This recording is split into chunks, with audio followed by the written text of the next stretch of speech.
Chapter 111:1 verses 100 hanggang 3. Pinabati kita, aking Panginoon. Si Philip, na may mabilis na tibok ng puso, ay pinagmamasdan ang bawat segundo ng paghaharap. Taglit na sisigot si Luke. Kuwa. Isang matinding kirot ang bumalot sa buong katawan niya na parang may pumipihit sa loob niya. Parang nadudurog ang mga buto niya. Nagkrampang ang kanyang mga kalamnan. Parang nabara ang mga daluyan ng dugo niya.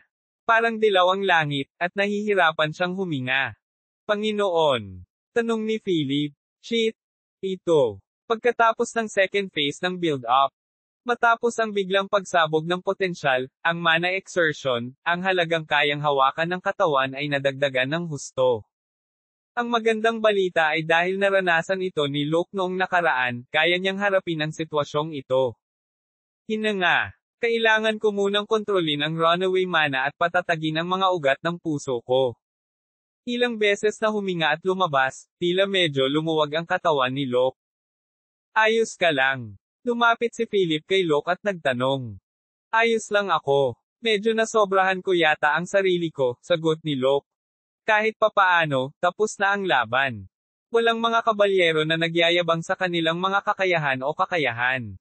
Pero, pumalakpak. Pumalakpak, pumalakpak, maririnig ang tunog ng palakpakan mula sa mga sundalong nakasaksi sa laban. Nakamamangha. Hindi ko akalain na makakalaban mo talaga ang 100 tao. Ikaw dapat, tanong ni Luke, Bison. Isang kabalyero sa kabalyerya, isang katutubo dito. Nagpapatrol ako at bumalik nang sabihin sa akin na mayroong isang bagay na masaya na nangyayari dito. Nilinggan ni Bison ang mga nahulog na kabalyero at dinampot ang isang espada na nakahandusay sa lupa. Siguradong mga walang karanasan sila, pero hindi ko kayang talikuran ang mga kasamahan ko na natanggal. Medyo late na, pero pwede ba akong sumali? Tanong ni Bison. Ano ang sinasabi mo, Sir Bison? Tanong ni Philip. Napansin ni Philip na wala sa kondisyon si Luke para makipaglaban muli. At pagkatapos ng lahat, ang lalaki ay humingi ng isa pang laban. Natapos na. Huwag na kayong magsalita ng walang kwentang bagay at bumalik sa tungkulin. Haha, walang kwentang pinagsasabi mo. Natamba mo ang isang 100, ngunit ngayon ay hindi mo na kayang makipaglaban kahit isang kabalyero mula sa katutubong kabalyerya. Sa mga espada mula sa Bison, nagsimulang bumulong ang mga sundalo. Matapos makita ang malaking laban, tuwang-tuwa silang lahat. Kaya't ang isang biglaang hamon mula sa isang tao ay nakakaintriga para sa mga sundalo at nagtulak sa bagong commander na isipin kung ano ang dapat gawin. Ano ang sinusubukan niyang gawin? Nairita si Luke, tumingin siya kay Bison. Humihingi siya ng away pagkatapos ng buong laban. Nakaisip si Luke ng magandang ideya pagkatapos mag-isip kung paano haharapin ang nakakainis na challenger na ito. Nis, sasagutin ko ang hamon mo. Ngunit, paano kung hindi tayo gagamit ng espada at gumamit ng iba sa halip? Iba pa, nagpaplano ka bang lumaban gamit ang gigants? Tanong ni Bison. Alam mo kung paano kontrolin ang isang gigant, tama? Well, nagtrabaho ako bilang isang mercenaryong rider sa isang clan, para hindi maging problema iyon. Nagulat si Philip nang marinig ang pinag-uusapan ni Luke at Bison. Napakagaling magmanyobra ng mga mercenary riders na naglaro sa Gigants Arena. At sa paghahambing, si Luke ay isang dalubhasang kabalyero, ngunit siya ay isang baguhan pa rin sa intermediate na yugto ng pagsasanay sa balanse ng isang gigant. Noong nakaraan, sa daan patungo sa kuta, sinubukan niyang maasa ang kanyang mga kasanayan sa paggabay, ngunit hindi ito sa antas kung saan magagamit niya ang isang gigant sa isang labanan. Panginoon, mas mabuti kung ikaw ay bumaba sa pwesto. No, kailangan kong lumaban. Kung aalis ako ngayon, mawawala ng saysay ang lahat ng ginawa ko. Ang dahilan kung bakit nakipaglaban si Luke sa mga kabalyero ay upang ipakita sa lahat ang kanyang napakaraming kakayahan at upang matiyak na ang isang maayos na kapaligiran ng militar ay maitatag. Kung tumalikod si Luke sa hamon na ito, hindi niya makakamit ang kanyang layunin. Gayunpaman, sinubukang magsalita ni Philip. Huwag kang mag-alala. May naisip ako. Tinanggihan ni Luke ang payo ni Philip at tumingin kay Bison. Sir Bison, Tinatanggap ko ang iyong hamon. Huhuho, you are a man of your word. Walang batas na hahayaan kang makatakas dito.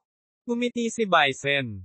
Natagpuan ni Philip ang kanyang pagtawa at ang kanyang hitsura ay lubhang nakakainis. Parang nakita na niya ang lalaki sa kung saan. Gayunpaman, hindi niya maalala kung saan o kailan. Sa mismong kadahilanang iyon, talagang nababalisa si Philip sa pangalawang paghaharap na malapit ng mangyari. Chapter 112:1 verses 100 hanggang 4. Nang mapagpasyahan ang ikalawang paghaharap bilang isang gigant match, abala ang mga Iron Mages. Habang inihahanda nila ang gigants, buong-buo na inilaan ni Locke ang kanyang sarili sa pagbawi. Hindi ito ganap na paggaling, ngunit sapat na ang kanyang paggaling para lumaban. Mag-ingat ka, Panginoon. Kung siya ay isang mercenaryong rider, maaari siyang gumawa ng maraming pag-atake. Naiintindihan. Itatago ko yan sa isip ko. Tumango si Locke sa payo ni Philip at sumakay sa kanyang gigant na si Achilles. Sumakay din si Bison sa gigant na nasa kuta. Ito ay isang warrior class na gigant tulad ng Achilles, at ito ay pinangalan ng Savage, ang gigant na nakita nila sa Lamer Gigant Arena. Thud! Thud! Lumabas ang dalawang lalaki sa kuta.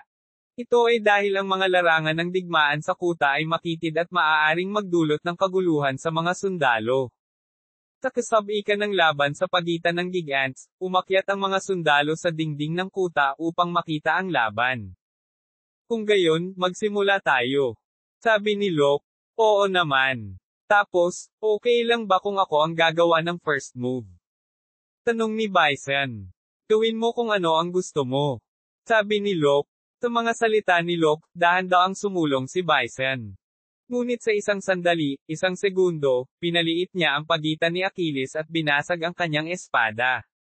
Panipi kuwit tandang padamdam panipi. Kuwang! Muntik nang atakihin si Locke sa putok na iyon. Samantala, bumalik ang Bison Savage upang paliitin ang distansya sa pagitan ni Achilles. Panginoon, mangyaring mag-ingat. Sabi ni Philip. Matapos makita ang kamangha-manghang at makinis na pagmamaniobra ng gigant, ibinuka ng mga sundalo at opisyal ang kanilang mga bibig sa mga bulalas, at si Philip ay napasigaw lamang ng malakas. Ito ay dahil nagsimula ang isang makinang na liwanag mula sa malaking espada ni Savage. Cook! Ito ay isang fireball. Sabi ng isang sundalo. Agad na gumamit ng mahika si Locke. Isang malaking apoy ang sumabog mula sa kaliwang kamay ni Achilles, na tumama kay Savage at nagpabalik-balik. Bang! Sa pag-atake, napailing si Savage at napaatras ng ilang hakbang. Kung nahuli si Locke para harapin ang pag-atake, marami pa sanang gigants ang nakuha ni Achilles. Anong meron sa brat na yan, isip ni Locke. Ang pag-atake ay tapos na, gayunpaman, ang nakakaligalig na pakiramdam sa puso ni Locke ay hindi pa namatay. Nang makatanggap siya ng suntok mula sa Savage ilang sandali, hindi lang ang gigant Achilles kundi ang katawan ni Locke ay nanginig din. Hindi niya kailanman naramdaman ang ganoong panggigipit maliban sa oras na kalabanan niya si Rogers pabalik sa estate. Advanced na eksperto. Hindi, siya ang pinakamagaling. Naisip ni Locke. Ang Escrimador, ang mga galaw ni Gigant, lahat sila ay hindi kakayahan ng isang mercenaryong rider. Ano ang kanyang pagkakakilanlan? Huhuho, batang Panginoon ka. Ngunit kahit noon ay nagawa mong talunin ang 100 kabalyero. Si Bison, sa sabungan ng Savage, ay ngumiti at pinagtawanan si Locke. Kung ano man, kailangan kong bayaran ka sa pagpapahiya kay Cain. Ang pagkakakilanlan ni Bison ay nakakagulat na si Cain mismo. Matapos mawala ang kanyang teritoryo at tumakas sa pamamagitan ng pamumuhay sa ilalim ng anino ni Marquis Meyers, pumasok siya sa Torlot Fortress sa pagbabalat kayo upang patayin si Locke. Ang lahat ay salamat sa mga mapagkukunan ng impormasyon ni Marquis Meyer, na nalaman niya kung saan inutusan si Locke para sa kanyang militar. Si Cain, na dumating sa Torlot Fortress, ay naghanap ng makatwirang pagkakataon upang patayin si Lucas. Ngunit pagkatapos ng ilang sandali ng pagpapatrolya, alam niyang hinimok ni Locke ang mga kabalyero sa isang bukas na paghaharap. Yun din, hindi 1-on-1, 1-on-100. Gago ang tao. Sa pag-iisip na makakalaban na lang niya ang isang Swordmaster. Madaling hawakan siya. Naisip ni Bison. Noong una, gusto ni Bison na mag-enjoy na panoorin si Locke na dinudurog ng mga kabalyero. Ngunit ano ang nangyari? Naging kakaiba ang laban. Ang mga kabalyero ay lumaban gamit ang isang wheel formation ngunit ganap na natalo ni Locke na biglang nagpakita ng kanyang mga pag-atake. Matapos tingnan ang kalagayan ni Locke pagkatapos ng showdown, alam niyang nangyari na ang timing para patayin siya. Dahil sa napakalaking tagumpay laban sa napakaraming tao, tila pagod na pagod ang binata.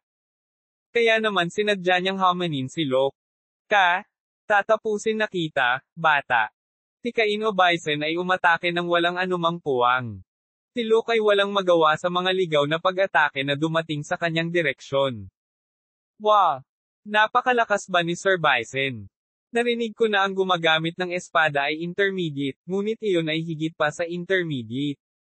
Sabi ng isa sa mga sundalo. Habang ang mga opisyal at sundalo ay nag-uusap sa kanilang sarili, si Philip ay sumugod sa Iron Mage. Mayroon bang gigant na magagamit kaagad? Paumanhin, ang iba pang mga gigant ay nasa maintenance. Sagot ng Iron Mage. Cheaty. Para kay Philip, hindi nakalaban ni Bison si Locke. Sa pinakamahusay, siya ay higit pa sa isang mercenaryong rider, hindi, siya ay isang dalubhasang mangangabayo. Kailangang lumabas si Philip, ngunit wala siyang masasakyan. Wala akong magawa. Kailangan kong humakbang sa mismong katawan ko. Naisip ni Philip. Desidido si Philip na protektahan si Locke kaya umalis na siya sa kuta. Ang espada ay gumagalaw na parang mga laser, walang pag-atake ni Cain ang hindi napigilan.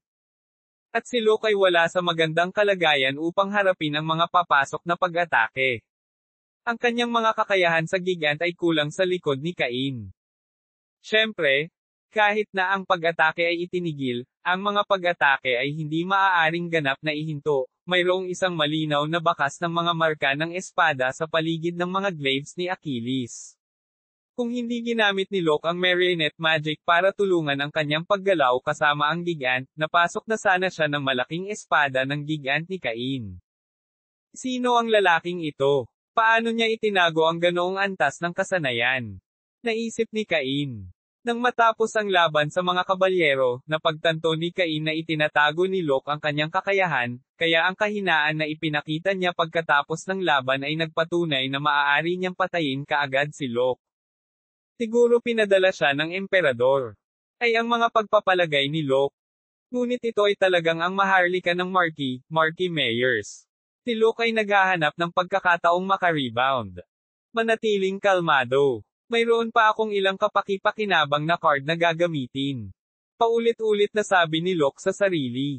Hindi tulad ni Locke na sinusubukang panatilihing kalmado ang pag-iisip, si Cain ay tinatamasa na ang tamis ng paghihiganti. Kuko. Bibigyan kita ng eksaktong 2 pahinga sa sabungan, iyon ay upang maputol ang iyong mga paa.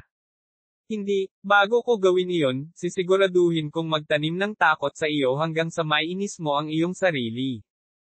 Napasigaw si Cain at hinawakan ang kanyang malaking espada. Naputol ng espada ang kanang braso ni Achilles. Susunod ang kaliwang braso.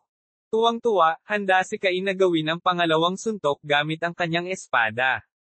Si Locke, na alerto, ay gumamit ng mahika. Grasa. Ang grasa ay isang magic na kahit isang mababang bilog na wizard ay maaaring gamitin, gayunpaman, ang paggamit nito sa tamang sandali ay gumawa ng malaking pagkakaiba. Nadulas ang espada ni Cain Savages at medyo nawalan siya ng balanse. Ngayon na ang sandali. Sinamantala ni Locke ang pagkakataon at inilagay ang espada sa kaliwang kamay sa core engine ng Savage. Bang! Ito? Nako! Hindi pwede. Ang liwanag ni Cain's gigant ay naging malabong bughaw. Ang pangunahing makina ay ang pinakasensitibong bahagi ng isang gigant. Kakayanin ng gigant ang panlabas na pagkabigla, ngunit ang direktang pagpindot sa core engine ay ganap na madiskerel ang gigant. Ang pag-atake ay maaaring posible lamang ng mga nakakaalam sa istruktura ng gigant. Mas alam ni Locke ang tungkol sa istruktura ng isang gigant kaysa sa iba pang Iron Mage. Paaak. Hindi mo magagawa ito. Para tapusin ang lahat sa isang shot lang. Habang sinusubukan ni Cain na huminto, nabasag ang mga spark mula sa core engine ng gigant at naging mas malala ang lahat. At pagkatapos ay dumating ang isang marahas na pagsabog. Bang! Wow! Si Philip, na halos malapit na sa gigant battle, ay napatingin sa ginawa ni Locke. Panginoon! Umangat ang usok at lumitaw ang Achilles ni Locke. May mga debris at sirang bahagi sa lahat ng dako, ngunit walang nakamamatay na pinsalang nagawa kay Achilles. Ang lahat ay salamat sa ganap na shield magic ni Locke. Ano lang. Si Philip, na nakahinga ng maluwag, ay nagulat nang may nahulog mula sa langit. Ang bumagsak na piraso ay walang iba kundi ang itaas na kalahating katawan ng Savage. Dahil sa malakas na pagsabog, pumailang lang ito sa langit at nahulog. Ako, natalo. Nang bumukas ang hatch, gumapang si Cain palabas. Dahil sa epekto ng pagsabog, nagkaroon ng kaunting pinsala ang katawan. Kaya, wala siyang lakas para labanan si Philip o si Locke. Sino ka? Kilalanin ang iyong sarili. Tanong ni Locke habang naglalagay ng espada sa leeg. Quack! Bilog ang mundo. Round. World. Si Cain ay nagsasalita lamang ng hindi pamilyar na mga salita. Si Philip, na tumingin ng malapitan kay Cain, ay napansin kung sino siya. Panginoon, ito si Cain. Cain. Ang nagtangkang pumasok sa ating teritoryo sa digmaan ng teritoryo. Tanong ni Locke. Oo. Pero bakit siya nandito? Ito ba ay upang malutas ang isang simpleng personal na sama ng loob, o may nagbigay ba sa kanya ng anumang insentibo? Hindi masagot ni Locke ang mga tanong. Si Cain, na nagsalita tungkol sa Round World, ay namatay matapos mawala ng dugo. Sa pamamagitan ng kalituhan, nagawa niyang harapin ang isang assassin na malapit ng kitilin ang kanyang buhay. Gayunpaman, walang mahahanap tungkol kay Cain o sa kanyang iniisip, at nagsimulang matakot si Lucas sa maraming paraan. Chapter 113:1 verses 100 hanggang 5. Nako, baywang ko. Sobrang sakit ng balikat ko kaya hindi ko maiangat ang braso ko. Nabasag ko ang tadyang ko. Nasa ospital lahat ng knights. Umabot sa 100 pasyente ang na-admit. Sila ang mga knight at mga apprentice na nabugbog ni Locke. Lahat sila ay nasugatan, maliit man o malaki. Ang mga may mas kaunting pinsala ay inilipat mula sa mga silid ng mabilis, ngunit ang mga nasaktan ng husto ay kailangang sumailalim sa may sensinang pangangalaga sa loob ng ilang araw. Kabilang sa gayong mga tao ay si Anna. Siya na natamba ay nakahiga sa kama at nakatitig sa kisame. Luke the Recon. Ang supling ng sikat na Sword Emperor Recon, na kilala bilang warrior. Hindi niya alam kung gaano kahusay ang mandirigma 500 taon na ang nakalilipas, ngunit ang mga kakayahan ni Locke ay sapat na upang kiligin ang puso ni Anna. Nakakamanga talaga siya. Isang bagong kakaibang dimensyon kaysa sa isang Rune Knight na maaaring gumamit ng parehong espada at mahika. Naisip ni Anna. Ang una ay ang parusang ibinigay kay Darren, tila hindi kakaiba ang ginawa ni Locke. Gayunpaman, kahit na may mga apprentice, natalo niya ang 100 kabalyero. Sa sobrang lakas. At mula noon, pumunta siya sa pakikipaglaban sa Gigants. Isang kabalyero mula sa mersenaryo na kamakailan ay lumipat at nagpakilala bilang Bison ay nagpakita ng kanyang mga nakatagong kakayahan, ngunit nalampasan iyon ni Locke. Iyon din sa isang hampas lang, nabagsak niya ang buong Gigant. Ganyan siya kalakas at gwapo. Isipin ang hitsura ni Locke, ang kanyang mga pisngi ay namumula, naaalala kung gaano siya kalakas, na nagpaningning sa kanyang mga mata. Viscount siya. Sabi ni Anna. Isang sundalo na lumapit kay Anna, sa unang pagkakataon ay nakumpirma na siya iyon at sinabi. Sir Anna, hinahanap ka ng commander. Ako, tanong niya. Naguguluhan, tumalon siya mula sa kanyang kama. Yes. He had asked me to let you know that, gusto kanya sa opisina kaagad. Ngumiti si Anna at lumabas ng kwarto ng ospital. Hindi niya maintindihan kung bakit gusto siya ng bagong commander sa kanyang opisina. Well, malalaman ko kapag pumunta ako doon. Naisip ni Anna. Gusto niyang makita siya, at mukhang maganda na tinawag siya nito. Sa daan patungo sa punong tanggapan ng kuta, inayos niya ang kanyang buhok at damit. Gaano man siya kadaling tawagan, ayaw niyang pumunta sa harap ng bagong commander na may pangit na hitsura. Saludo. Commander, gusto mo akong makita. Pagbukas ng pinto sa silid ng commander, nagulat ang kanyang mga mata. May mga pamilyar na mukha sa silid ng commander. May 3 knight na itinuring na magaling sa 7th Division Knights ng Northern Army, sina Alex, at Caper. Naroon ang Vice Captain Caper, 1st Division Head Alex, at 3rd Division Head Hobart. Dumating. Dahil dumating ka, maupo ka na. Sabi ni Philip. Tinuro ni Philip ang isang bakanting upuan, humalukip-kip si Ana at umupo. Pamuka ang bibig ni Locke nang makaupo siya. Kumusta ang lahat ng iyong katawan? Tanong ni Locke. Salamat sa iyong pagsasaalang-alang, wala kaming abala sa paglipat sa paligid. Malamig na tugon ni Ana, ang iba sa kanila ay hindi nagsasalita at may mapurol na ekspresyon. Ngumiti si Locke at nagpatuloy. Nagtataka kayo kung bakit kita pinatawag, di ba? Tanong ni Locke. Oo. Sagot ni Alex sa ngalan ni Caper na tumatango-tango. 3 days before? Sa araw ng laban, nangako ka. Kung manalo ako, susundin mo ang aking mga salita. Tanong ni Locke. Agad na binago ng mga salita ni Locke ang ekspresyon ng 4 na nakaupo. Naalala lang kasi nila ang pangako nila. So, tinawag mo ba kami para tumanggap ng panunumpa ng katapatan?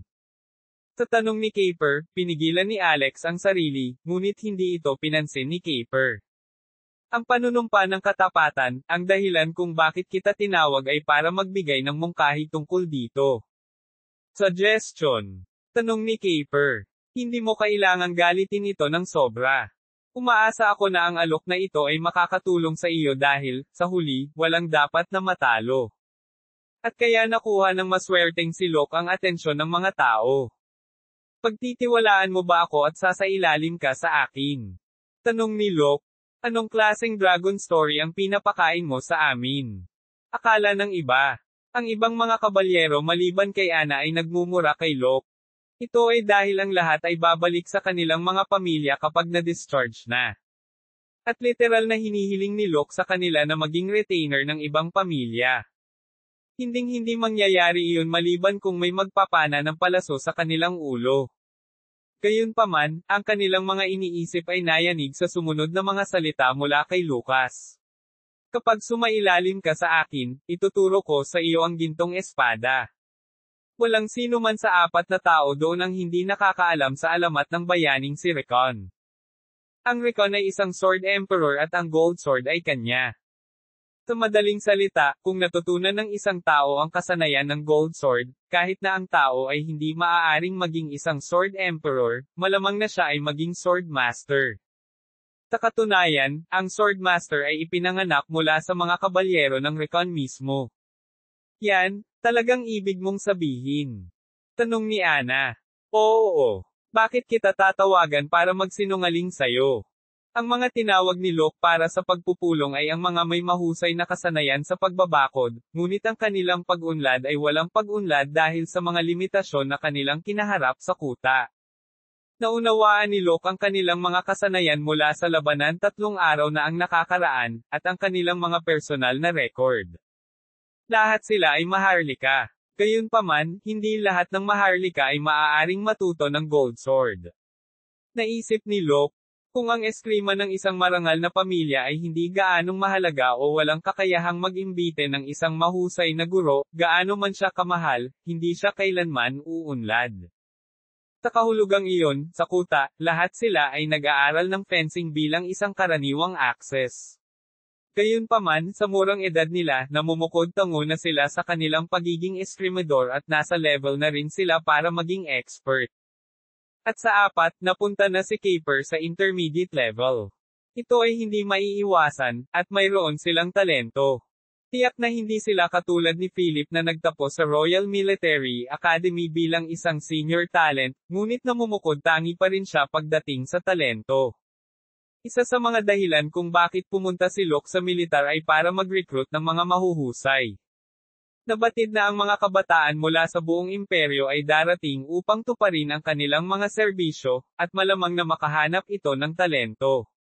Sa mungkahi ni Locke, silang 4 ay nahaharap sa alitan. Ang unang taong tumanggap nito. Ana, gagawin ko. Tama ang desisyon mo. Sabi ni Locke. Namula ang mukha ni Ana nang kausapin siya ni Locke nang nakangiti, at nagtanong. Ngunit posible bang matuto ng espada mula sa commander? Napansin ni Locke kung ano ang sinusubukan niyang gawin, at itinuro si Philip. Medyo nakakalungkot dahil abala ako sa kuta. Tuturuan ka ni Sir Philip ng Gold Sword. Ikaw, hindi mo kami direktang tuturuan. Tanong ni Ana. Maaaring siya ay mukhang nakakatakot, ngunit si Sir Philip ay nagtapos sa Royal Military Academy na may maliwanag na kulay. Isang eksperto sa eskrima. Hindi pa ba sapat ang mga kwalifikasyon na iyon para ituro ang Gold Sword? Sa mga salita ni Locke, nagbago ang mga mata ni Ana kasama ang iba at tumingin kay Philip. Hanggang kamakailan lamang ay parang isang normal na tao siya, ngunit ngayon ay nakatingin silang lahat kay Philip sa isang buong bagong antas. Yun din, win-win. Si Philip na hindi gaanong matanda o mas bata sa kanila. Gagawin ko rin. Ako rin. Phew. Ito ay isang kaakit-akit na alok na mahirap tanggihan. Nang maglaon, nag-alinlangan sila ngunit hindi nagtagal ay nagpasya silang maging mga retainer para kay Locke. Kung tutuusin, hindi sila ang una sa linya o ang pinaka-fittest sa pamilya, kaya kahit na ma-discharge na sila, wala silang mamanahin sa kanilang mga pamilya. Sa pinakamainam, sila ay gagawing mga retainer upang suportahan ang kanilang sariling mga nakatatandang kapatid, o kailangan nilang lumabas sa pamilya at maghanda ng kanilang sariling paraan. Sa makatuwid, hindi nila pinalampas ang pagkakataong maging mas malakas at mas mahusay. Salamat! Ang desisyon na ginawa mo ngayon, sisiguraduhin kung hindi mo ito pagsisisihan. Pagkatapos ng mga salitang iyon, nagdagdag si Locke ng mas makabuluhang bagay. Well, baka pagsisihan mo ang proseso. Panipi kuwit tandang padamdam panipi. Tumingin ang grupo kay Philip, na may masamang tingin. Hindi nila namamalayan na naipasok nila ang kanilang sarili sa bitag ng pinakamabangis na katulong sa pagtuturo sa pamamagitan ng pagtanggap na magsanay sa ibaba niya. At kinuha nila ang pagkahulog ng hindi alam ang anumang bagay tungkol sa kanya. Kabanata 114, Pagbuga ng Fortune ng Kontinente 1. Presidential Residence ng Volga Republic. Tinipon ng opisina ng Pangulo ang mga opisyal ng Republika, kabilang si Vladimir at ang pangalawang pinuno ng intelligence. Totoo ba na ang Baroque Empire ay nangangalap ng kapangyarihan upang salakayin ang ating Republika? Sa tanong ni Vladimir, tumango si Sylvia at sinabing, ang aming mga ahente ay nangalap ng impormasyon at nakumpirma na ang mga tropa at mga supply ay magkakasunod na tinitipon sa Nemesis. Sa huli, sa sagot ni Sylvia, lahat ay nagsalita. Alam ng lahat sa Republika na ang kanilang kalaban ay ang Baroque Empire. Nagkaroon sila ng malaking digmaan 7 taon na ang nakalilipas, at ang mga kondisyon sa pagitan nila ay napakasama na mayroong maraming mga hindi pagkakaunawaan sa hangganan. Kaya, ang Volga Republic ay hindi maaaring magpabeya at patuloy na sinusubaybayan ang mga aksyon ng imperyo sa lahat ng oras. Kung talagang darating ang digmaan, dapat tayo ang unang umatake. Kiit ng isang tila malakas na kabalyero sa opisina. Siya ang mapagmataas na eskrimador, si Duke Dmitri ng Volga Republic. Isang advanced na swordmaster, na namamahala sa Republic Knights. Kahit ako ay ganoon din ang iniisip. Ang opensa ay ang pinakamahusay na depensa. Sumang-ayon ng commander ng Central, Duke Kutuzov. Isinaalang-alang ang preemptive strike dahil iginiit ito ng dalawa sa mga nangungunang tao sa militar.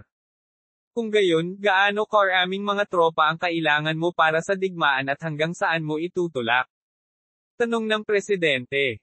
Ito ay isang magandang desisyon na itulak ang pagkawasak sa Baroque Empire, ngunit ito ay lumampas sa mga kakayahan ng Republika. Duke Dmitri, tumugon sa tanong ng Pangulo. Hanggang sa Northern Command, CROM. Sa tingin ko kakailanganin natin ng hindi bababa sa 70,000 tropa at 250 gigants. Napakaraming power requirement iyon. Ito ay halos katumbas ng 1/3 ng kabuoang kapangyarihan ng Republika. At kung may nangyaring mali pagkatapos maglagay ng napakaraming kapangyarihan, kung gayon sila ay nasa higit pang panganib.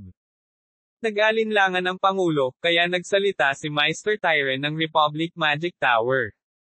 Kung gayon, paano ang pagkuha ng kaunting tulong mula sa Dark Moon Magic Tower at sa mga diwata? Nang ang Baroque Empire ay dumating sa digmaan 7 taon na ang nakakaraan sa Republika, ang bansa ng Republika ay nahaharap sa pinakamalaking krisis sa pagprotekta sa kanilang lupain. Noon ay tinulungan sila ng Dark Moon Magic Tower at ng mga diwata. Ang kanilang pagtutulungan ay humantong sa pagkatalo ng Baroque Empire at ang Republika ay nailigtas mula sa mga kamay ng kaaway nito. Bueno, narinig ko na ang Dark Moon ay inatake ng hindi kilalang kaaway at nakaranas ng maraming pinsala, tama ba? Sa tanong ni Vladimir, bumantong hininga si Sylvia at sumagot. Bueno, hindi ko magagarantiya ang buong suporta, ngunit posible ito sa ilang lawak. Ang pangalawang pinuno ng Departamento ng Panektik at ang namamahala sa mga diwata at mga warlock ay sumagot. Ganon ba? Kung gayon, kumusta ang pagbuo ng bagong gigant na inatasan ko sa madilim na buwan noong nakaraan? Hiniling ni Vladimir ang pagbuo ng isang hero class na gigant noong isang buwan. Tinanggap ito ng madilim na buwan, na nagpaisip sa kanya kung gaano kalayo ang narating ng pag-unlad. Nagkaroon ng 20% pag-unlad, at sinabi sa akin na ang sitwasyon ng Magic Tower ay hindi maganda, kaya ito ay gagawin sa katapusan ng susunod na taon. Kung alam kong mangyayari ang ganyan, hiniling ko pa ang pag-unlad nito, sabi ng Pangulo. Ang kapangyarihan ng isang klase ng bayani ay higit pa sa isang swordmaster sa hukbo. Sa partikular, ang klase ng bayani ng isang tinatawag na swordmaster ay isang kalamidad. Bilang resulta, ang mga bansa ay naging galit na bumili ng hero class giants mula sa nangungunang 10 Magic Towers, at ang nangungunang 10 Magic Tower ay kumikita ng malaking kita sa pamamagitan ng pagbebenta ng hero class na gigant. Ang Republika, din, sa simula ay sinubukang bumili mula sa nangungunang 10 Magic Tower. Gayunpaman, ang iba pang mga kaharian na natatakot sa pagtaas ng kapangyarihan ng Republika, ay nagpilit sa nangungunang 10 Magic Tower upang ipagbawal ang pagbebenta ng gigant sa Bulgar Republic. Pinilit nilang gawin ang kanilang sariling pag-unlad ng may pagsusumikap, at tinanggap ni Dark Moon ang kahilingan. Turiin natin kung ano ang nawawala sa atin at maghanda para sa digmaan sa hinaharap. Tumango ang lahat sa sinabi ng presidente. Nagpatuloy ang pagpupulong ng 1 oras. Ito ay isang debate tungkol sa kung saan ipapadala ang mga tropa at kung paano aatakihin ang imperyo. Ngunit hindi nila napagtanto na ang lahat ng kaguluhan sa imperyo sa ilalim ni Rudolph ay upang maalis ang isang tao lamang. Kabanata 115, Pagbuga ng Fortune ng Kontinente 2. 3 buwan na ang lumipas mula nang kunin ni Locke ang 4 na kabalyero. Ang mga bagay ay nagbago sa pansamantala. Si Locke ay 18 taong gulang na. Samantala, nakipagpalitan siya ng sulat sa mga retainer ng Recon minsan bawat linggo.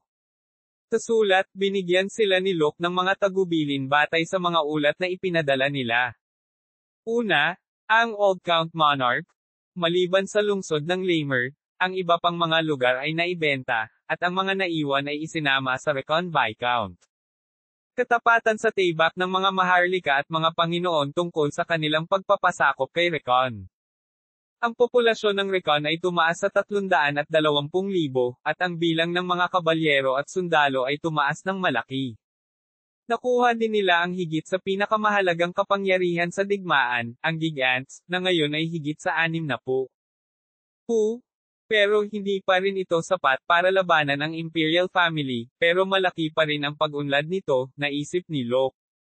Ang Merchant Union, isang koalisyon ng 5 maliliit at katamtamang laki ng mga negosyo, na pinamumunuan ni Kirillov ay nanirahan kanina. Batay sa lungsod ng Lamer, nagpakita sila ng mga palatandaan ng pagtaas ng mga pag-import at pag-export ng mga customer at naitatag ang direktang transportasyon sa kontinente ng Timog. Tiyak, natagpuan ko ang tamang tao. Kung naisip ni Locke na pamunuan si Lamer ng mag-isa, marahil ay hindi mangyayari ang gayong matinding tagumpay at pag-unlad. Hindi, mawawalan siya ng maraming pera at mabibigo. Gayunpaman, ang mga retainer ng Volga sa ilalim ng Prinsesa Reyna at ang mga manggagawa ng Volga ay yumanig sa mga mangangalakal sa kanilang mga kakayahan at nagtagumpay. Ang lahat ay salamat sa paglalagay ng tamang mga mahuhusay na tao sa tamang lugar. Magaling ba ang Katerina Magic Tower? Nang ganap na naitayo ang Magic Tower, aktibong nag-recruit ng mga freelancing na wizard ang Mute. Ang mga magic book na ibinigay ni Locke kay Mute ay isang mahalagang pain sa pagre-recruit ng mga wizard. Ako ay isang Panginoon ngayon. Dapat ba akong lumakas din? Naisip ni Locke. Hindi pinalampas ni Locke ang kahit isang araw ng Gold Sword at Dark Magic practice sa nakalipas na 3 buwan. Ang mga pagsisikap sa pagputol ng buto ay ginawa sa silong ng kuta. Ngunit hindi doon natapos ang kanyang pagsasanay. Tuwing gabi ng kabilugan ng buwan, pupunta siya sa isang lugar na malayo sa kuta at tatawag ng mga demonyo. Kinuha niya ang Magi mula sa mga tinawag na demonyo at hinigop ang kanilang kapangyarihan. Guro, anong klaseng demonyo ang ipapatawag mo ngayon? Tanong ni Sebastian habang nakangiti. Well, gusto kong makakita ng isang taong may magagandang kakayahan. Ang pagpapatawag ng demonyo ay random. Hindi pwedeng tawagin lang ni Locke ang isang demonyo na gusto niya. Siya na lang ang makakapili kung ang demonyong ipinatawag niya ay isang bagay na gusto niya o hindi. Gusto ko ng isang lalaki na mas mahina sa revival kaysa sa iyo, para magamit ko ito bilang isang load. May demonyo ba na posibleng mas mahina kaysa sa akin? Tanong ni Sebastian. Sa tanong ni Sebastian, napangiti si Locke. Maliban sa pagnanakaw at lason, si Sebastian ay napakahina sa lakas. Nagdududa pa rin kung may mga demonyong mas mahina kaysa kay Sebastian. Kung naghanap tayo ng mabuti, hindi ba't meron man lang? Tanong ni Sebastian. Hot, naiintindihan. Kung meron man talaga, ibibigay ko sa iyo, sabi ni Locke. Talaga, ipinapangako ko. Kaya, masaya ako, Master. Mas magiging loyal ako sa iyo in the future. Tumalon-talon si Sebastian.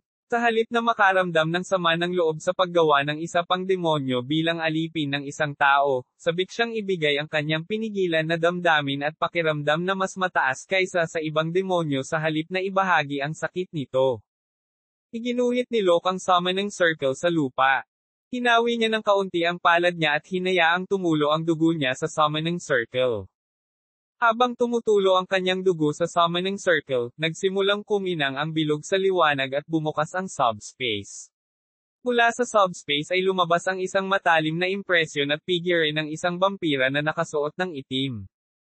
Huhuho! Nauuhaw ako! 3,570, ang pangalawang subordinate na si Belfair ng Vampire King na si Leviathan. Tao, gumawa ka ng kontrata sa akin.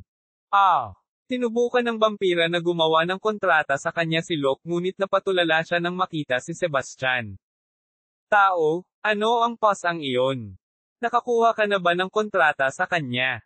Ang mga tao ay maaari lamang gumuhit ng isang kontrata sa mga demonyo.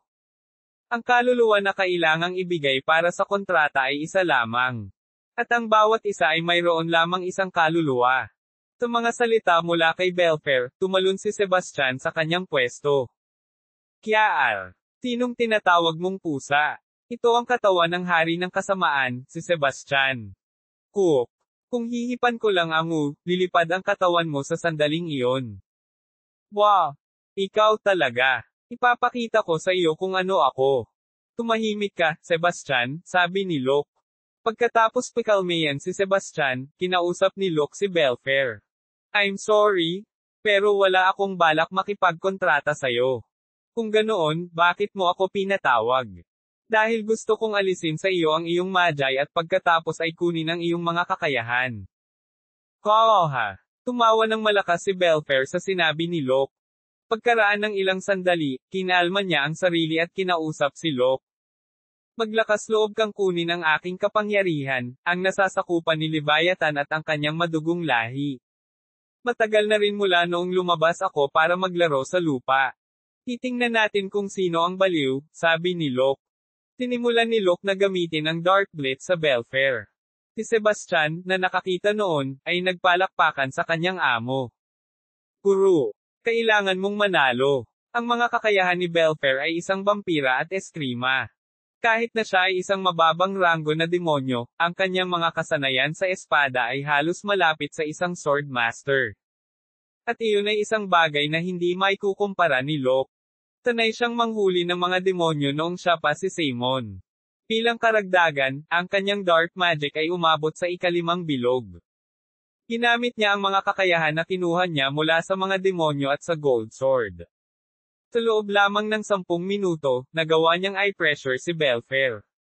Cook, ketawa-tawang tao, naisip ni Belfair. Isang demonyong pusa na mababa ang ranggo na tumatawag sa isang Panginoon ng tao. Sa kalaunan, handa na si Belfair. Sa pagmulat ng kanyang mga mata ay namutla siya. Ah, Leviathan. Ikaw ay dumating. Ipaalam sa mayabang at bastos na tao ang takot na maibibigay ng mga demonyo. Ano? Tanong ni Locke. Nagulat si Locke dahil wala siyang ibang nararamdaman, kaya lumingon siya para makita ang Vampire King na si Leviathan. Sa sandaling lumingon si Locke, naging paniki si Belfair at tumakbo palayo. Gayunpaman, sa kasamaang palad, hindi niya nagawang tumakbo ng ganoon kalayo. Saan pupunta ang mapagmataas na demonyo? Hinawakan siya ni Locke gamit ang Black Bean at Dark Magic Absorber. Hihi. Please, hayaan mo akong mabuhay. Bumalik si Belfair sa kanyang normal na anyo at nagmakaawa para sa kanyang buhay. Para maging mapagmataas, kailangan niyang mabuhay man lang. Wala akong ganang gawin yun. Sa tingin ko, mas mabuting patayin ka at alisin ang kapangyarihan mo. Sinisikap ni Locke na makuha ang kanyang magi.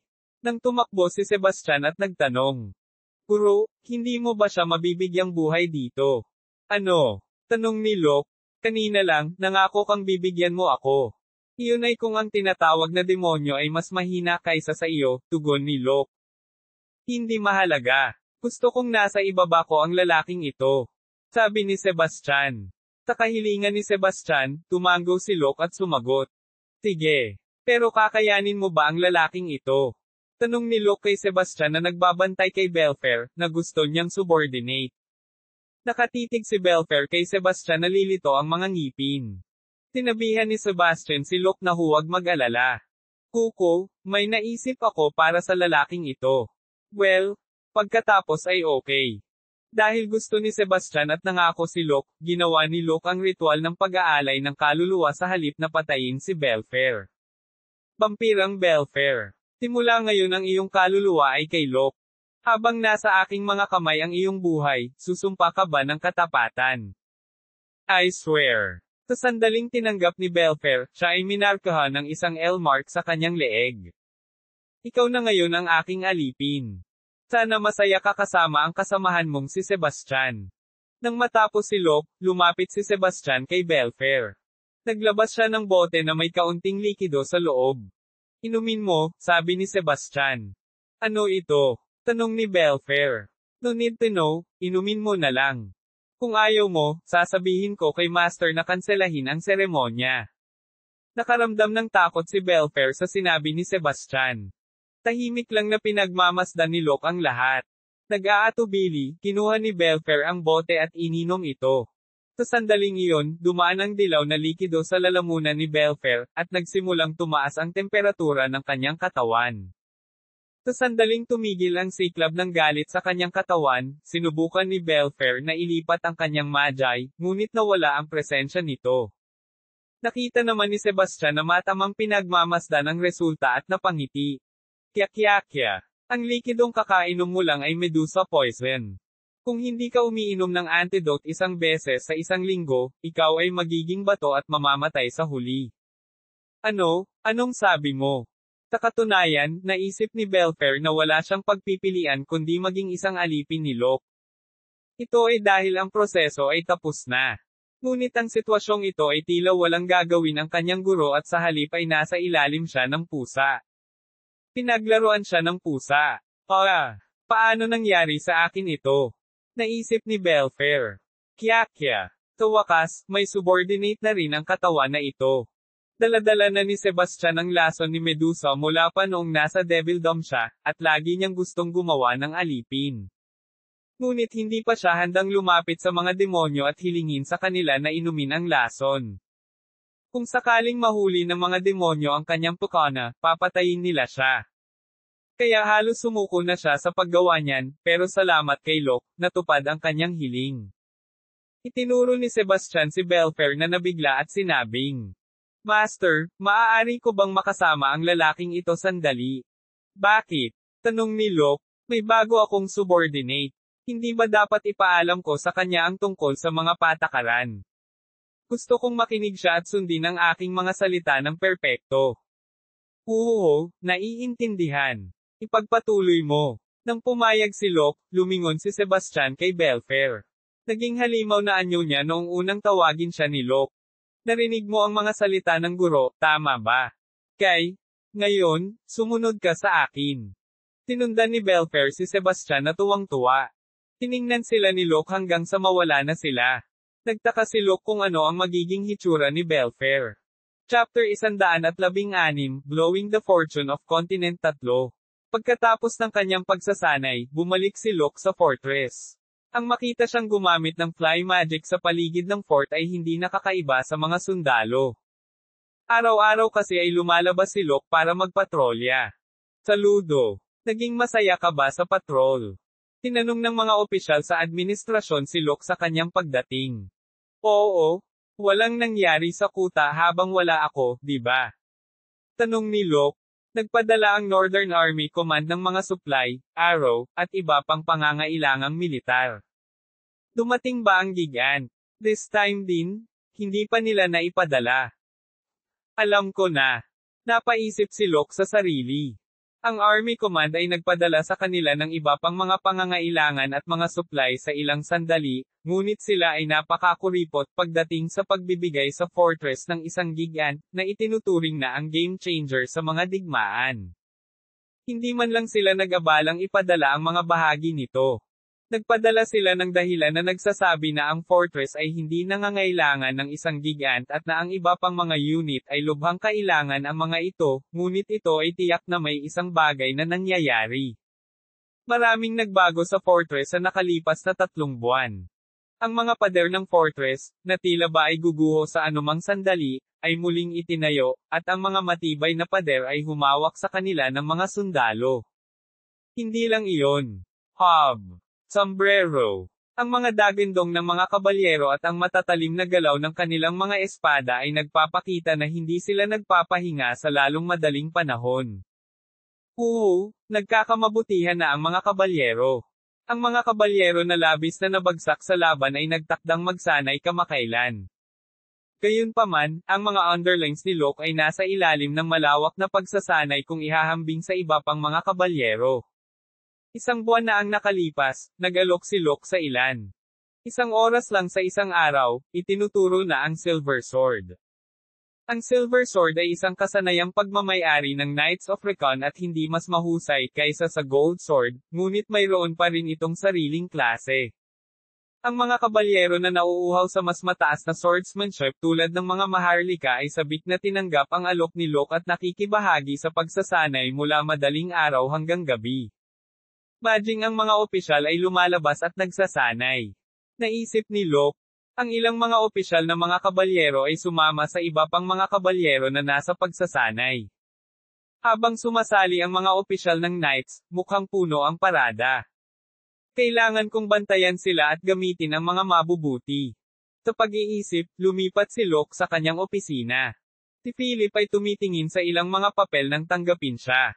Dumating ka na, Panginoon. Oo, kumusta ang pagtuturo ng Gold Sword? Tanong ni Locke.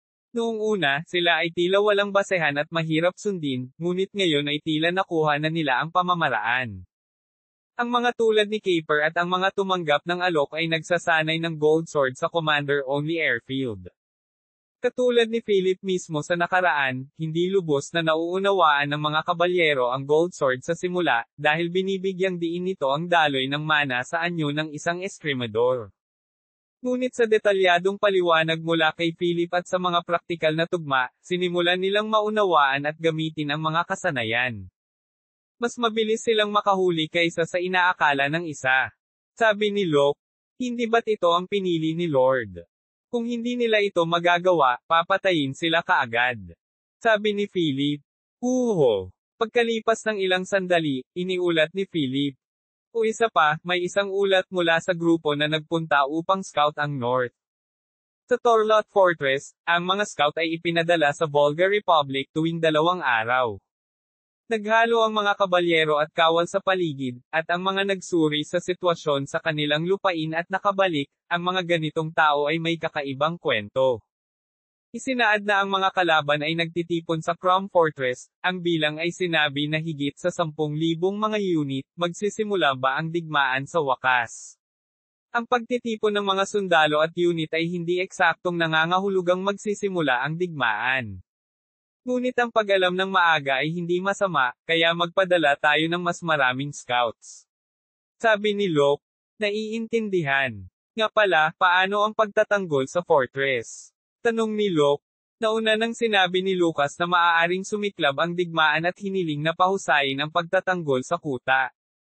Ang malalaking kalibre ng artillery para sa malalaking gigant ay inilagay sa mga dingding, at ang mga dingding sa labas ay inilagay na may malalaking sukat na magic circle, tulad ng explosion mines.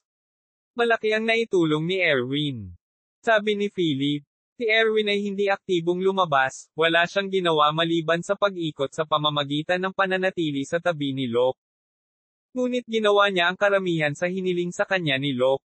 Ang isa sa kanila ay ang pag-install ng isang malakihang magic circle sa labas ng fortress. Ang pag-upgrade ng pagganap ng gigant. Pinahusay niya ang lahat ng ito sa pamamagitan ng paggamit ng mga mahiwagang bato na muling ginawa ni Lord. Ang mga wizard ay patuloy na nagtatanong sa akin sa tuwing nakikita nila ako tungkol sa kung bakit na-install ang mga magic circle.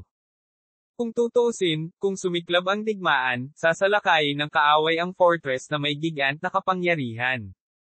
Bilang paghahanda para doon, sinubukan ni Locke na i-maximize ang performance ng fortress sa pamamagitan ng pag-install ng malalaking magic circle. Ang magic circle na ginamit, ay may ilan sa mga schematics na ginamit sa bagong hero-class gigant ng Veritas Magic Tower. Well, nakakahiya na malaki ang maitutulong ni Erwin kung siya ay isang profesional na Iron Mage. Sabi ni Locke, oo. Kung siya ay isang 7 circle na Iron Mage, madali siyang makakagawa ng klase ng Knight. Sagot ni Philip. Nakatitig si Locke sa plano ng pagtatanggol ng fortress, tumingin kay Philip at nagtanong. Lalabas ka ba kung tapos ka na sa lahat? Gusto ko ito. Gusto mo bang gamitin ang iyong katawan o sumakay sa gigant? Agad na tanong ni Philip na parang hinihintay niya ang tanong. Palagi silang nagsasanay sa eskrima tuwing may oras sila. Minsan gumamit sila ng mga espada, at minsan naman ay gumagamit sila ng gigants. Sa anumang kaso, 12-dosenang beses na silang lumaban para paunlarin ang kanilang mga kakayahan at punan ang mga kakulangan ng dalawa. Ngayon, gagawin natin ang gigant. Sagot ni Locke. Pagkalabas ng opisina ay nagtungo ang dalawa sa Gigant Arena. Chapter 117, Blowing the Fortune of Continent 4. Imperial Capital ng Nemesis. Si Emperor Rudolph ay iniulat ni Count Voltes. Nagpa siya ba ang Volga na lumipat? Tanong ng emperador. Oo, kamahalan. May mga ulat ng mga tropa, gigant, at iba pang mga supply ng militar na inihatid sa mga hangganan. Kekek, mga tanga. Si Rudolph ay gagawa ng isang pagtatalo sa hangganan upang maalis si Locke. Gayunpaman, sa kalagitnaan ng pagpapatupad ng plano, nagbago ang kanyang iniisip. Habang nagpapatuloy siya sa plano, parang gusto niyang tamaan ang Volga Republic ng mas malaking tropa. Kaya naman ipinakita niya ang pagpupulong ng mga tropa sa kabisera. Natatawa sa sarili, tinanong ni Rudolph si Voltes. Kumusta ang paghahanda natin? Maraming inihahanda sa likod ng Torlot Fortress. Kapag pumasok ang mga lalaki, baka isang shot lang sila malaglag. Hindi naman importanteng ibagsak sila sa isang pagkakataon. Sa halip, dapat natin silang itulak pabalik at talunin sila, pagbayaran nila ang nangyari 8 taon na ang nakalilipas. Nais ni Rudolph na lusubin ng malalim sa lupain ng Republika at isecure ang teritoryo ng Volga para sa kanyang sarili. Siguradong gagawin iyon. Nakipag-ugnayan ako sa loyalista ng kamahalan na si Count Neyman, at may magandang balita akong iuulat. Okay lang yan, sabihin mo lang kung kamusta na si Locke. Iniisip ni Rudolph kung ano ang ginagawa ng binata. Isang especially iya ang nagsabi na tinuturuan niya ang kanyang pamilya ng pagbabakod upang makuha ang pabor ng mga kabalyero. Dahil doon, na-motivate ang mga tropa sa kuta. Nakukuha namin ang huling suntok. Mangyaring sabihin sa akin na walang anumang mga kabalyero o gigant na pinalakas sa Torlot Fortress. Tanong ni Rudolph. Nakakuha sila ng mas maraming kanan, ngunit ang bilang ng mga kabalyero at gigants ay nananatiling pareho. Walang paraan para palakasin nila ang sinumang militar dahil ipinapalam sa kanila ni Count Neyman na siya ay isang mahirap na lugar. Maagang babagsak ang fortress, pero kailangan natin itong hawakan mula sa pagkahulog sa kamay ni Volga. Sabihin mo kay Count Neyman na magplano ng mabuti. Naiintindihan mo, kamahalan. Yumuko si Voltes at maya-maya, medyo nabahala ang ekspresyon niya. Ngunit, may isang ulat na hindi karaniwan, kamahalan. Isang hindi pangkaraniwang ulat. Sinabi na pagkatapos na sumali sa Torlot Fortress at manungkulan, nagkaroon siya ng 100 fight laban sa mga kabalyero.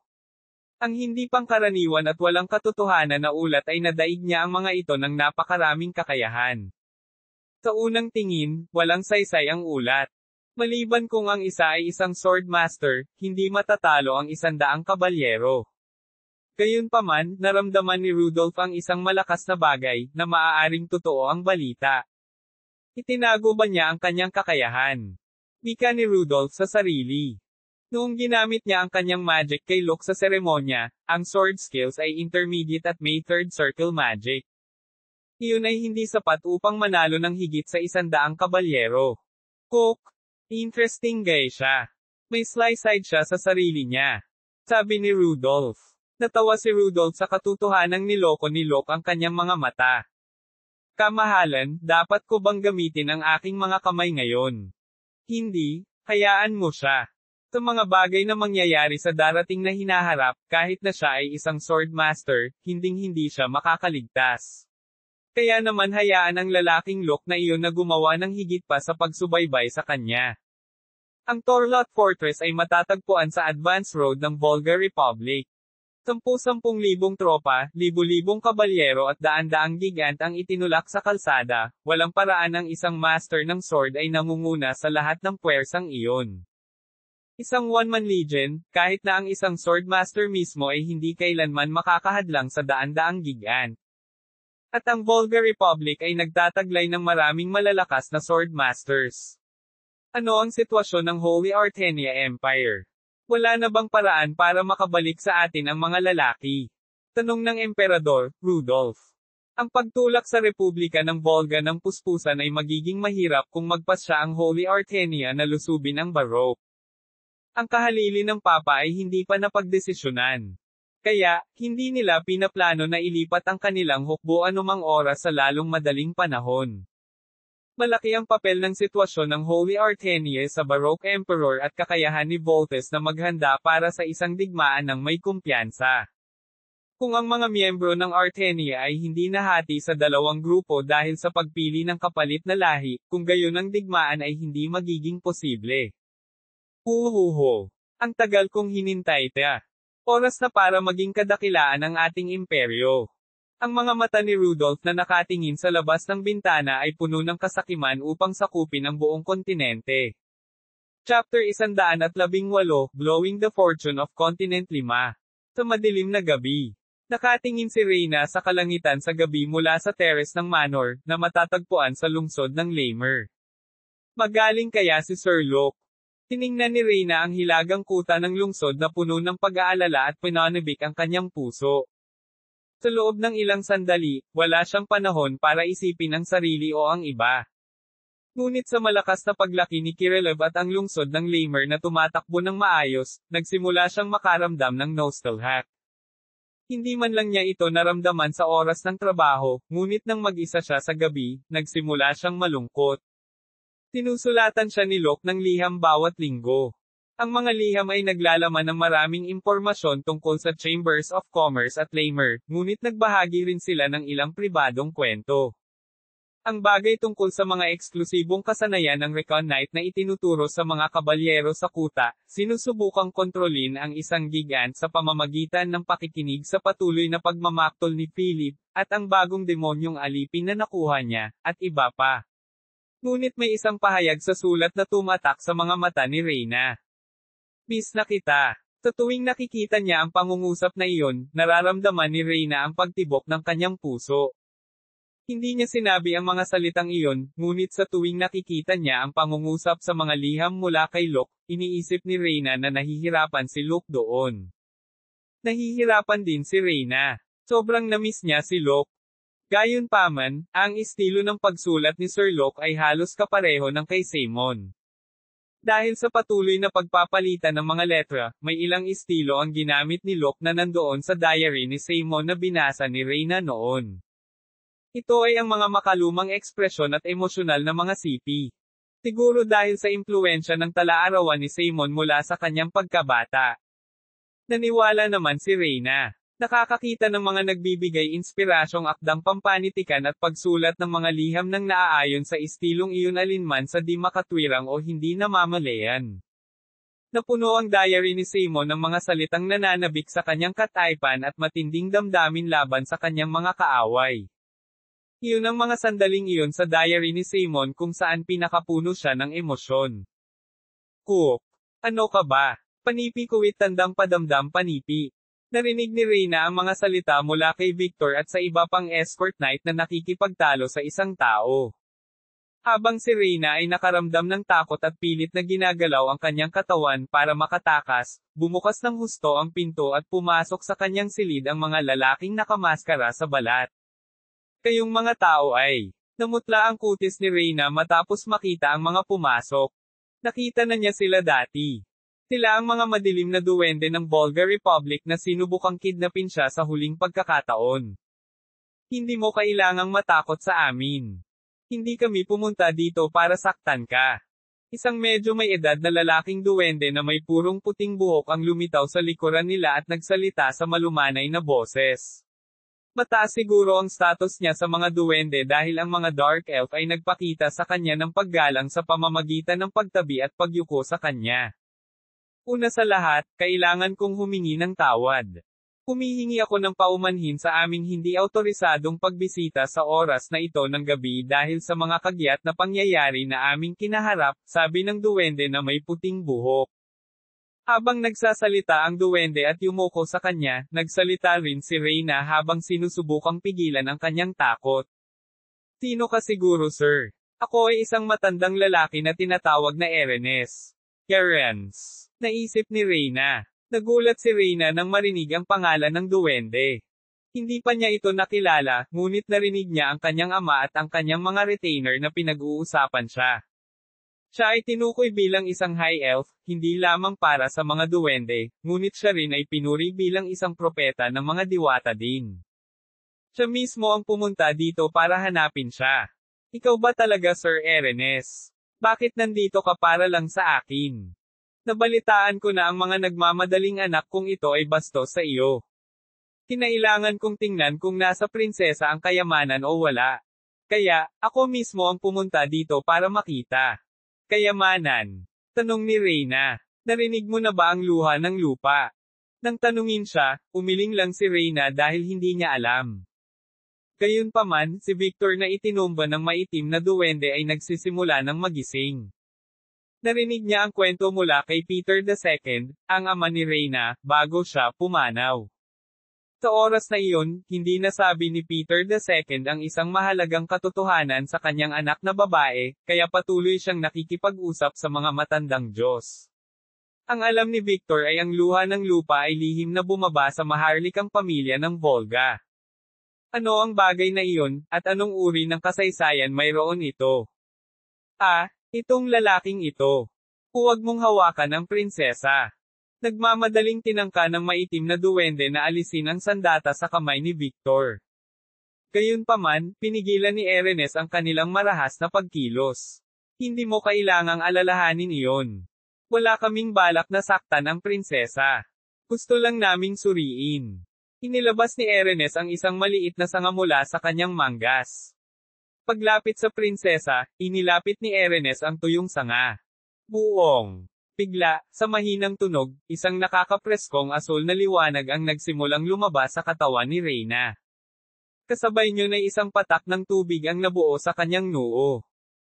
Anong nangyayari? Sa isip ni Reyna. Walang ideya si Reyna kung ano ang nangyayari sa kanya.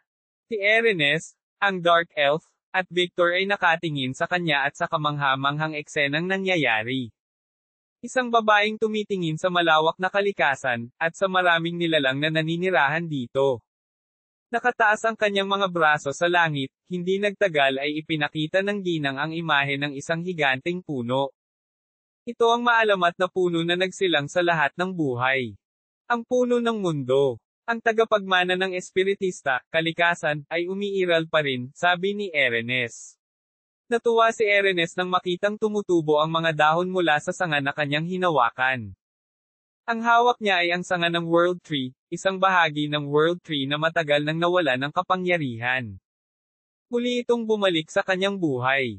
Dahil hawak niya ang sanga na nakatatak ang kapangyarihan nito, itinatak ng espiritu mula sa babaeng nagtataglay ng World Tree ang kapangyarihan sa sanga na pag-aari nito. Ang luha ng lupa ay maaaring magbukas ng pinto sa mundo ng espiritu. Pagkatapos, magiging posible para sa mga duwende na makipagkontrata muli sa mga espiritu, ang matagal nang nawawalang hiling ng mga duwende. Hindi tayo pinabayaan ng Diyos na mga diwata. Erenes, Sir. Dugo ang lumalabas sa bibig ni Erenes. Nagtakbuhan ang nagulat na Dark Elf para alalayan siya. Lumapit si Reyna para tingnan ang nawala niyang kutis. Samantala, nawala ang asul na liwanag na sumilay sa kanyang noo. Masayang ngumiti si Erenes dahil siya ang sanga ng World Tree, na may mga bagong dahon sa paligid. Sino ang mag-aakala na ang nakasarang pinto sa Spirit World ay mabubuksan? Gayunpaman, pupunta ba ako doon upang makita ang araw na iyon?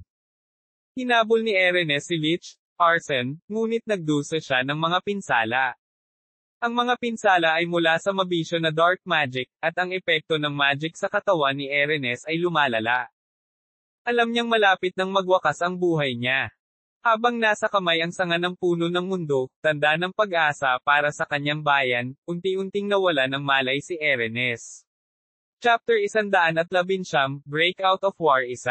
Mas maagang nagising si Locke. Hindi siya gumising ng maaga na may balak na lumabas at mag-practice ng eskrima o magsagawa ng kanyang mga ehersisyo sa umaga tulad ng karaniwan niyang ginagawa. It's weird pero masama ang pakiramdam ko.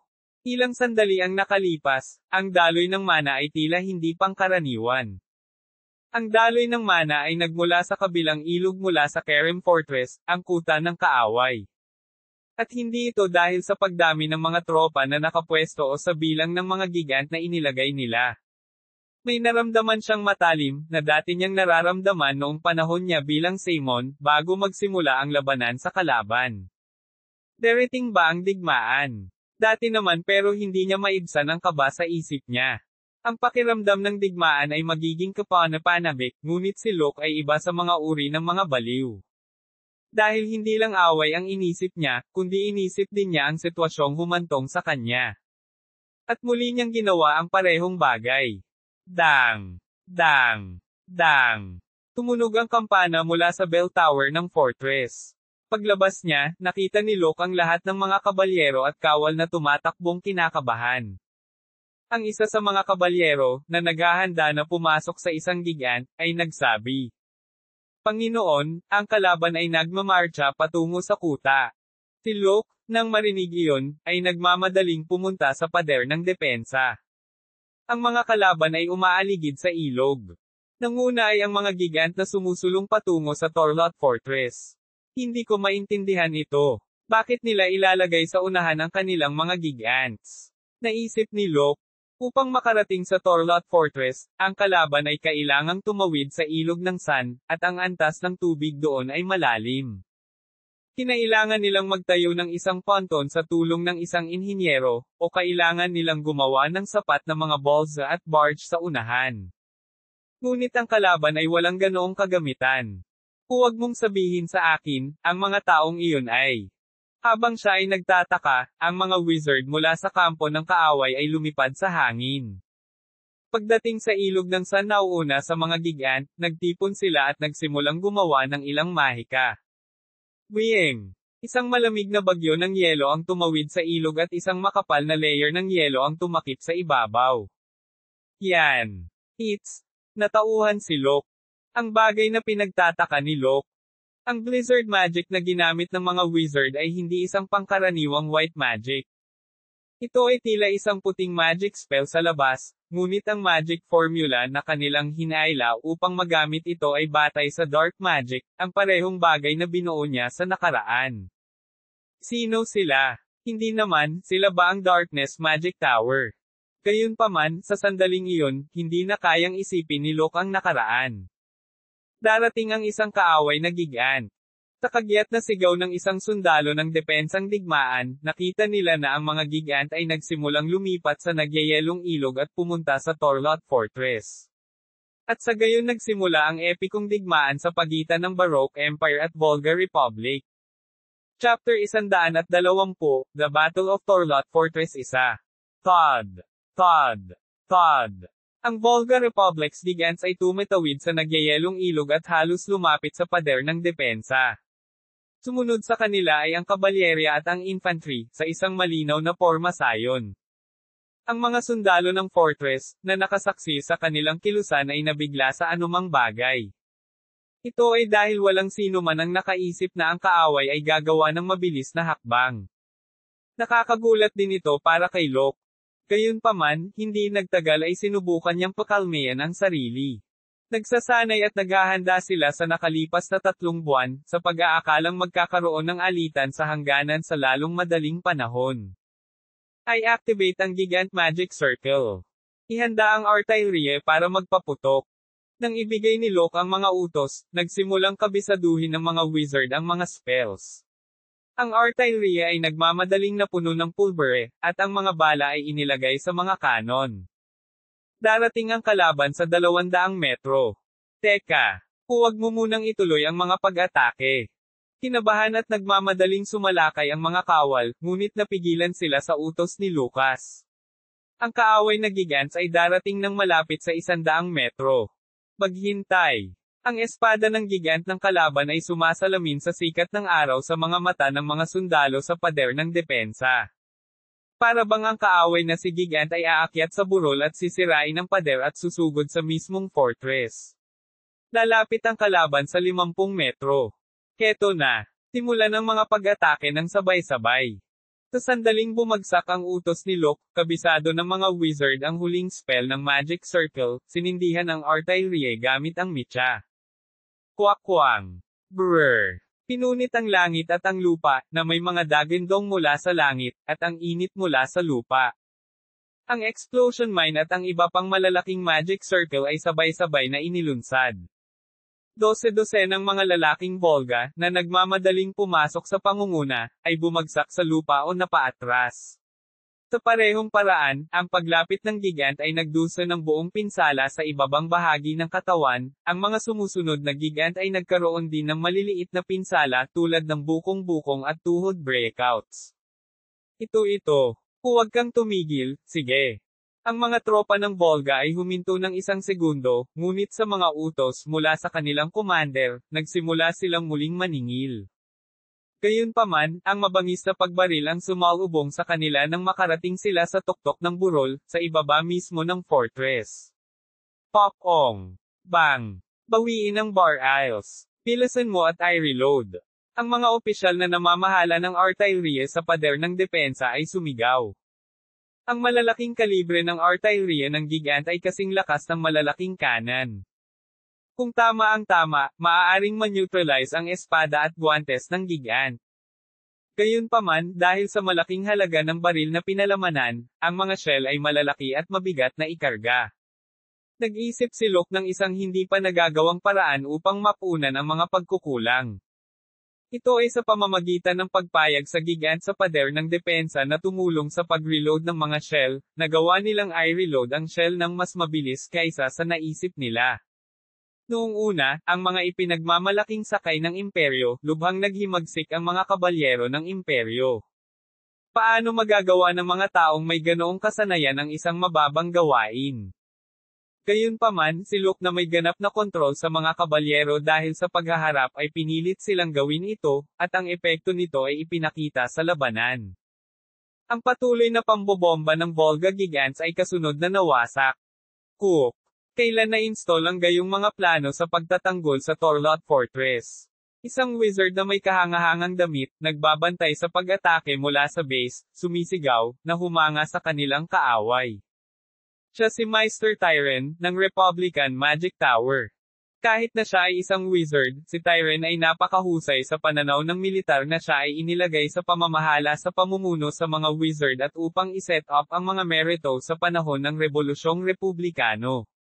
Kaya naman hiniling sa kanya na bantayan din ang labanan sa Torlot Fortress.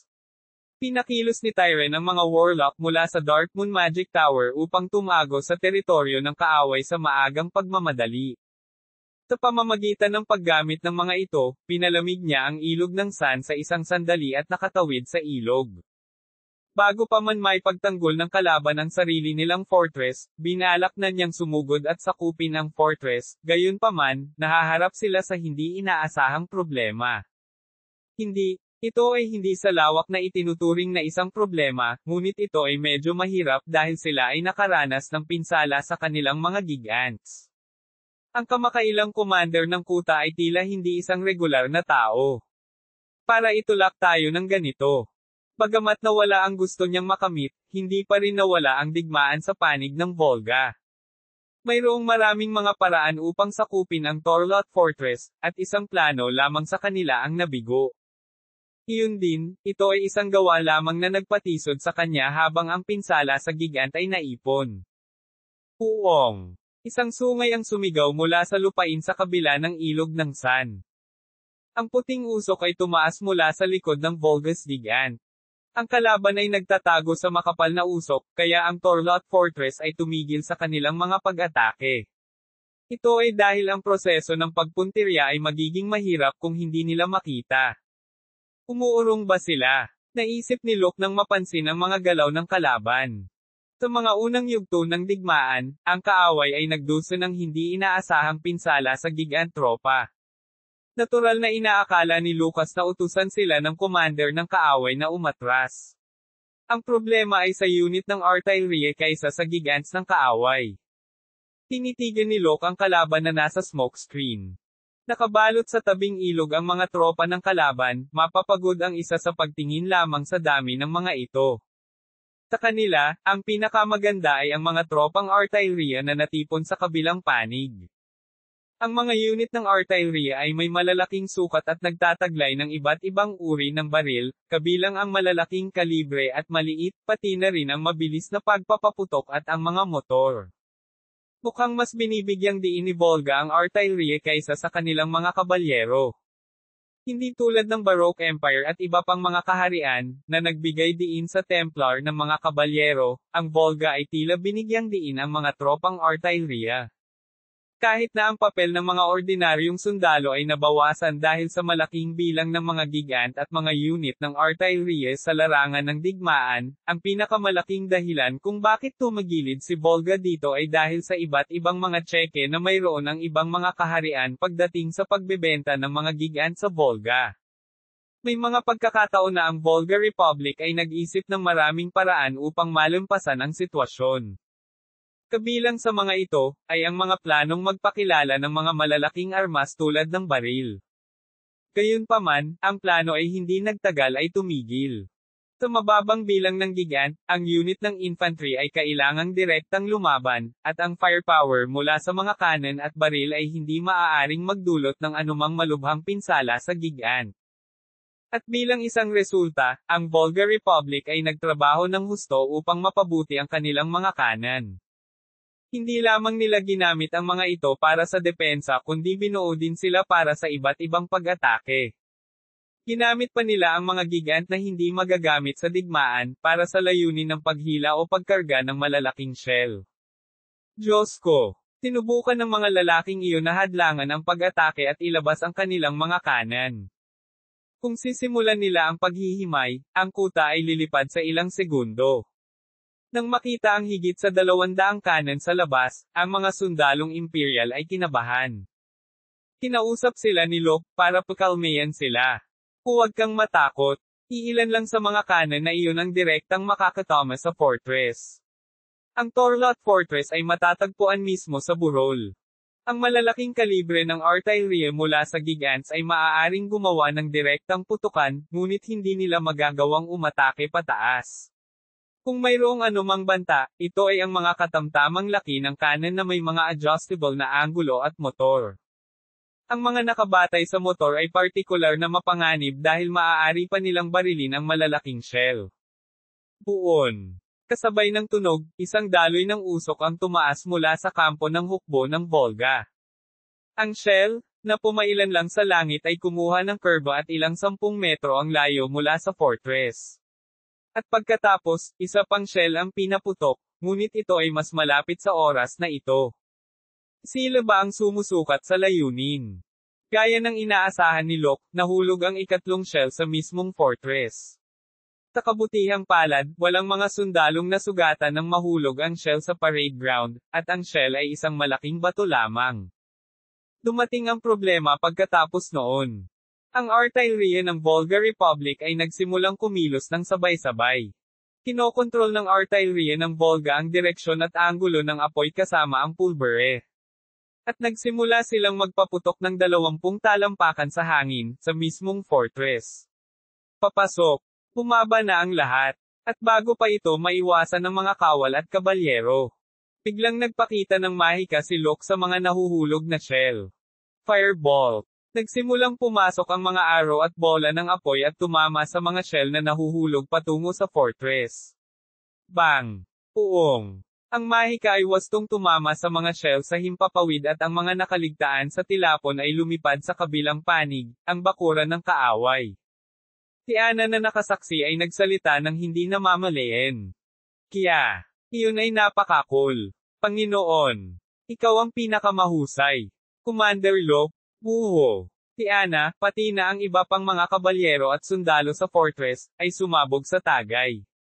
Hindi tulad ng hukbong Imperial, na puno ng pag-asa, hindi maintindihan ng hukbo ng Republika ang nangyari. May isang tao o isang bagay na hamarang sa kanilang 20 shell ng sabay-sabay.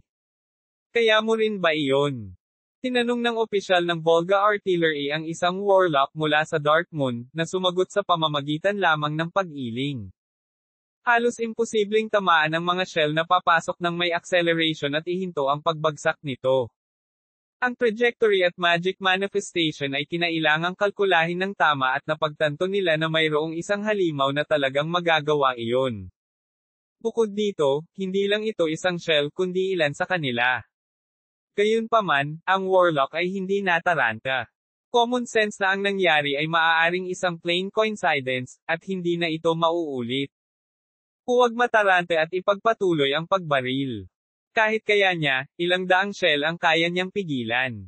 Hindi niya magagawa. Ang opisyal ng artillery ay tumanggo sa mga salita ng warlock at iwinagayway ang pulang bandila. Ang mga shell ng Volga ay nagsimulang lumipad muli. Patuloy nilang gagawin ito. Naisip ni Locke. Pinaputok din ni Locke ang firebolt at na-intercept ang mga shell na lumilipad patungo sa kanilang fortress.